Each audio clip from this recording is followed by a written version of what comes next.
राजनाथ सिंह यहां पर पहुंच चुके हैं। भारतीय जनता पार्टी के पूर्व अध्यक्ष हैं जेपी नड्डा वहां पर गए और साथ ही साथ गृह मंत्री अमित शाह वहां पर आपको नजर आ रहे हैं।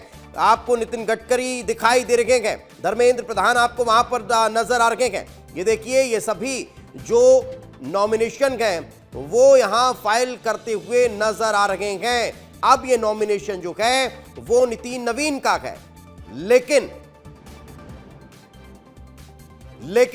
ये जो नॉमिनेशन है ये नितिन नवीन का है।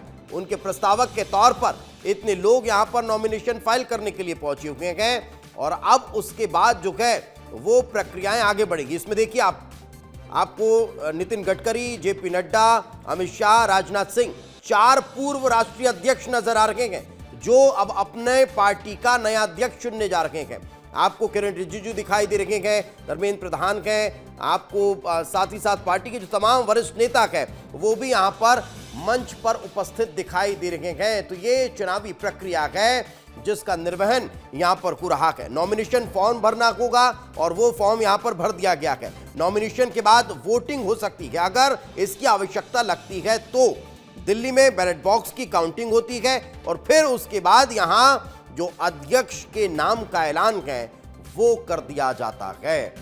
तो ये प्रक्रियाएं हैं जो इस वक्त चल रही हैं। विनोद तावड़े आपको नीचे नजर आ रहे हैं और जेपी नड्डा अब यहां से जो पर्ची है वो लेकर नीचे उतरते हुए दिखाई दे रहे हैं। निर्मला सीतारमण भी वहां पर साथ में थी, एल मुरुगन वहां पर नजर आ रहे हैं।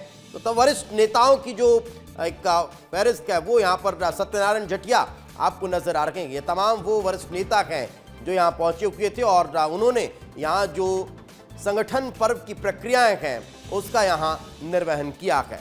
विवेक, अगर आप तक कोई आवाज पहुंच पा रही है तो क्या हलचल है, क्या कुछ इस वक्त वहां हो रहा है? विवेक, जो चुनाव की पूरी प्रक्रिया थी उसको मैं बता देता हूं। 2 बजे से लेकर 4 बजे तक नॉमिनेशन की प्रक्रिया है। अब 2 घंटे इंतजार किया जाएगा। जो आप पत्र देख रहे थे गृह मंत्री अमित शाह, जेपी नड्डा और राजनाथ सिंह के हाथों में, तो वो पत्र संभवतः माना जा रहा है कि प्रस्तावक के तौर पर दिया गया है वो नितिन नवीन का ही है। उसके बाद शाम 4 बजे से 5 बजे तक जो नॉमिनेशन किया गया है, जो पत्र दिया गया है प्रस्तावक के तौर पर नितिन नवीन का, उसकी जांच होगी। जैसे स्क्रूटनी होती है कि सब कुछ ठीक है, कहीं कोई गलती तो नहीं है, गड़बड़ तो नहीं, उसकी जांच होगी। इसका समय है शाम 4 बजे से लेकर 5 बजे तक।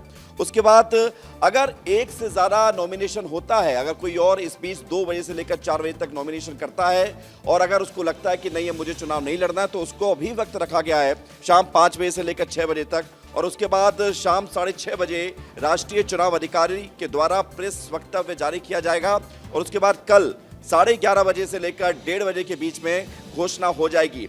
ये राष्ट्रीय चुनाव जो बीजेपी के अध्यक्ष चुनाव है उसकी प्रक्रिया है। 2 बजे से लेकर 4 बजे तक आज इंतजार किया जाएगा। 2 घंटे ओपन टू ऑल है। दीपेश, मतलब ये माना जाए विवेक कि 2 बजे से 4 बजे तक का आप जिक्र कर रहे हैं, यानी कि 3 घंटे के अंदर भारतीय जनता पार्टी के कार्यकारी अध्यक्ष से राष्ट्रीय अध्यक्ष तक का जो सफर है वो नितिन नवीन पूरा कर लेंगे। हाँ, बिल्कुल कहा जा सकता है। और दरअसल दीपेश, ये औपचारिकता ही है। वैसे सफर तो उन्होंने पूरा कर ही लिया है, लेकिन कहा जाता है जब तक कोई चीज़ एविडेंस के तौर पर, कागजी तौर पर, लिखित तौर पर नहीं होती तब तक उसको नहीं माना जा सकता है। तो 4 बजे तक अगर कोई नॉमिनेशन नहीं होता है तो ये तय माना जाएगा कि नितिन नवीन निर्विरोध, बगैर किसी कॉम्पिटिशन के, बगैर किसी वोटिंग के अध्यक्ष बनने वाले हैं। अगर कोई नॉमिनेशन होता है तो वो तय होगा, लेकिन उसके बाद भी फिर 1 घंटे का समय रखा गया है। लेकिन संभावनाएं विवेक कम ही नजर आती है, क्योंकि पिछले 11 कार्यकालों का जिक्र किया जाए, 11 अध्यक्षों की सूची को देखा जाए तो कभी भी इस तरह की परिस्थिति निर्मित नहीं हुई है। सर्वसम्मति से राष्ट्रीय अध्यक्ष चुना गया और उसी परंपरा को शायद बीजेपी आगे बढ़ाएगी। बिल्कुल, और बीजेपी में कहा भी यही जाता है कि जब बीजेपी आलाकमान कोई बात तय करता है तो चलिए मैं रोक रहा हूं। नामांकन के बाद अब सभी नेता की वापसी शुरू हो चुकी है। रंजना हमारे साथ मौजूद है, अमृत हमारे साथ मौजूद है। अमृत, फिलहाल क्या ताजा अपडेट? अमृत,